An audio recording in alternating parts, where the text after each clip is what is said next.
চলো আজ তোমাদের আমার একটা ছোট্ট ইচ্ছে পূরণের গল্প শোনাই। ছোট থেকে এটাই দেখে বড় হয়ে এসেছি যে মায়ের ঠাকুরের প্রতি শ্রদ্ধা আর ভালোবাসা। মা সব সময় ঠাকুর পুজো আচ্ছা নিয়ে থাকতো বেশিরভাগ সময়টা, আর তার কিছুটা আমাদের দুই বোনের মধ্যেও এসেছে। বিয়ের পর এই বাড়ি আসার পর দেখলাম মায়েদের ওই ঘরে ঠাকুর, কিন্তু আমাদের দিকে ঠাকুরের বসানোর কোনো জায়গা নেই। তাই আমার মাকে বলায় মা একটা ছোট্ট সিংহাসন আমার জন্য পাঠিয়েছিল।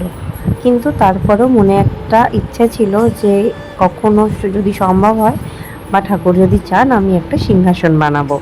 তো হ্যালো এভরিওয়ান, কেমন আছো তোমরা সবাই? আশা করি সবাই খুব খুব ভালো আছো। আমার নতুন একটা ব্লগে তোমাদের সবাইকে স্বাগত। তোমরা হয়তো অনেকেই জানো আমি কদিন আগে খুব ছোট্ট একটা পেমেন্ট পেয়েছি, আর সেটা থেকেই ইচ্ছে ছিল একটা সিংহাসন আনার, মানে আরও কিছু টাকা দিয়ে সিংহাসন আনার। আমার সমস্ত শখের জিনিসগুলো বাবা বানিয়ে দিলেও এখন বাবা ভীষণ ব্যস্ত চাষবাসের জিনিস নিয়ে, মাঠে যাওয়া, মাঠের কাজ করা।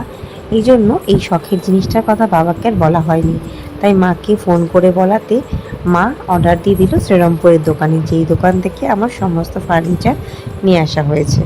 আর ঠিক সময় মতো সকালবেলা, মানে ভোরবেলা বুদ্ধ পূর্ণিমার দিন সকালে একদম ফার্স্ট ট্রেন ধরে বাবা আর সুরজিৎ চলে গেছিলো শ্রীরামপুরে ওই ঠাকুরের সিংহাসনটা আনার জন্য। যথারীতি একদম সময়ের মধ্যে বাবা আর সুরজিৎ সেই সিংহাসন নিয়ে চলে এসছে। আসার পর আমার মনের মতো বাবা আর সুরজিৎ মিলে সবটা সাজিয়ে দিয়েছে। ওই যে আগেই বললাম আমার সমস্ত শখের জিনিস এখানে বাবা তৈরি করে দেয়। যাই হোক, বাবা সময় পায়নি ঠিকই, কিন্তু দেখো বাবা এখানে সাথে সাথে একটা লাইট লাগানোর ব্যবস্থাও করে দিয়েছে। মানে যখন সিংহাসন আনা হয়েছে তার খানিকক্ষণ পর কারেন্ট অফ হয়ে গিয়েছে, কিন্তু বাবা হ্যান্ড ড্রিলিংয়ের মাধ্যমে ড্রিল করে সাথে সাথে লাইটের ব্যবস্থা আমার সিংহাসনে করে দিয়েছিল। অন্যদিকে বাবা যখন ড্রিল করছে তখন আমি চলে গেছিলাম বাইরে। আর ছোটো থেকে মাকে দেখে এসেছি কোনো পুজো মানেই বাড়িতে আলপনা দেওয়া হয়। ছোটোবেলায় মা দিত, তারপর দিদি, আর বড় হওয়ার সাথে সাথে আলপনাটাকে আমার ভীষণ পছন্দের জিনিস বলে মনে হয়। আমিও চারিদিকে বাড়িতে আলপনা দিয়ে নিতাম।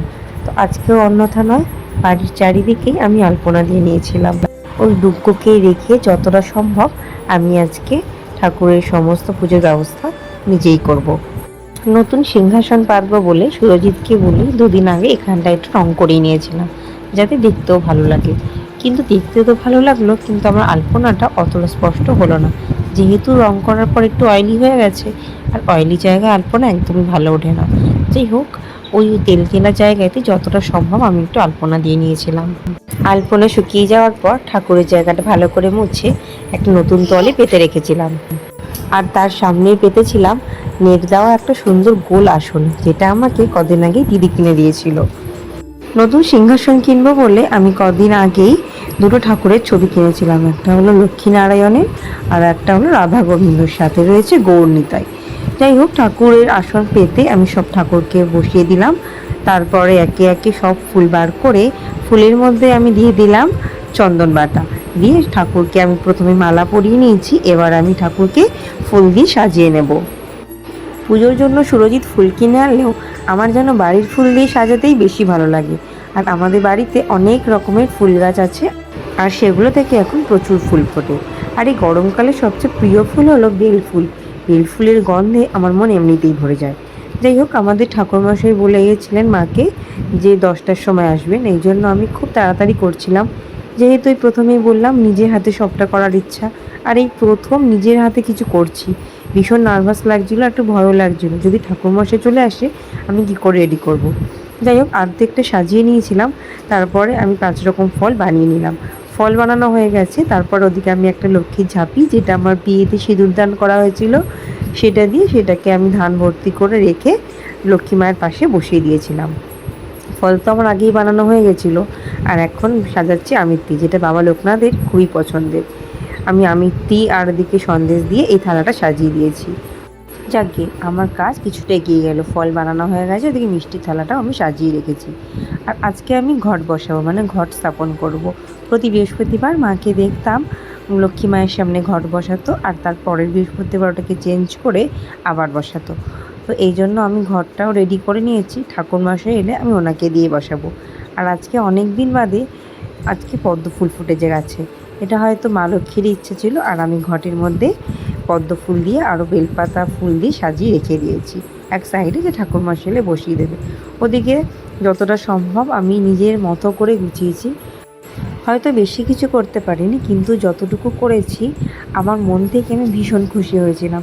এই প্রথমবার নিজের হাতে এত কিছু করা, তাও আবার নতুন সিংহাসন এনে, সত্যি মনটা যে এত ভালো লাগছিল। যাই হোক, ভাবতেই পারিনি যে বুদ্ধ পূর্ণিমার দিন বসাতে পারবো। ঠাকুরের ইচ্ছা ছিল বুদ্ধ পূর্ণিমার দিন বসানোর জন্য, আর দেখো ঠিক আমি বুদ্ধ পূর্ণিমার দিনই বসাতে পেরেছি। আগের দিন ছিল আমার বিবাহবার্ষিকী, অনেক রাতে বাড়ি ফিরেছি। যাই হোক, সেই ব্লগটা না হয় এর পরেই দেখবে তোমরা। দেখতে দেখতে 10টার টাইম দিয়ে ঠাকুরমশাই চলে এলেন প্রায় 11:30টার দিকে। ততক্ষণ আমি সব কিছু সাজিয়ে অপেক্ষা করছিলাম কখন ঠাকুরমশাই আসবেন।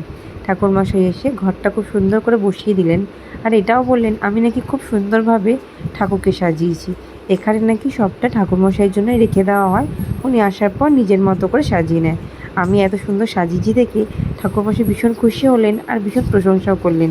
সেটা দেখে আমার মনটা আরও ভরে গেল। ওদিকে তাড়াহুড়োর মধ্যে সব কিছু রেডি করেছি বলে ঠাকুরের সিংহাসনের ওপরে একটুকু গোছাতে পারিনি, সেটা পুজো হয়ে যাওয়ার পর আমি গোছাবো। ওদিকে আমার ছোট্ট গোপাল পিছনে বসে বসে দাদু আর পিপির সাথে পুজো দেখছিল।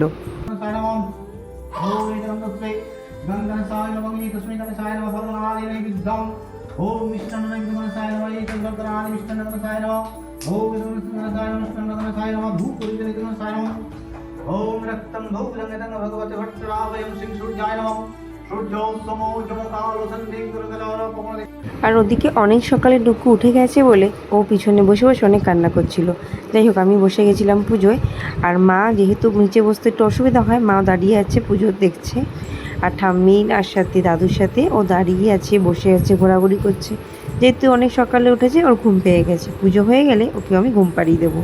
পুজো মোটামুটি শেষের দিকেই, আর এখন আমি একটু বাদে অঞ্জলি দেবো। আর অঞ্জলি দেওয়ার জন্য আমি বসে আছি এখন। পুজো মোটামুটি শেষের দিকে, আর এখন আমি দিচ্ছি অঞ্জলি। আর হঠাৎ করে তখন চলে গেছিলো কারেন্টটা। যাই হোক, খানিকক্ষণ একটু অন্ধকার থাকার পর আমার অঞ্জলি দেওয়ার মাঝে কারেন্টটা আবারও চলে এলো। যাই হোক, আমার অঞ্জলিও দেওয়া প্রায় শেষ হয়ে গেল। অঞ্জলি দেওয়ার পর আমার সিংহাসনে থাকা প্রতিটা ঠাকুরের উনি মন্ত্র বললেন, আর তাদের উদ্দেশ্যে আমি ফুল নিবেদন করলাম। পুজো শেষ হয়ে যাওয়ার পর ঠাকুরমশাই চলে গেলেন বাড়ি। আর আজকে যেন আমার মনটার একটা আলাদাই শান্তি ছিল। যাই হোক, তোমরা জানিও আমার এই ছোট্ট আয়োজন তোমাদের কেমন লাগলো, আর আমার ঠাকুরের সিংহাসনটা কেমন হয়েছে অবশ্যই জানিও।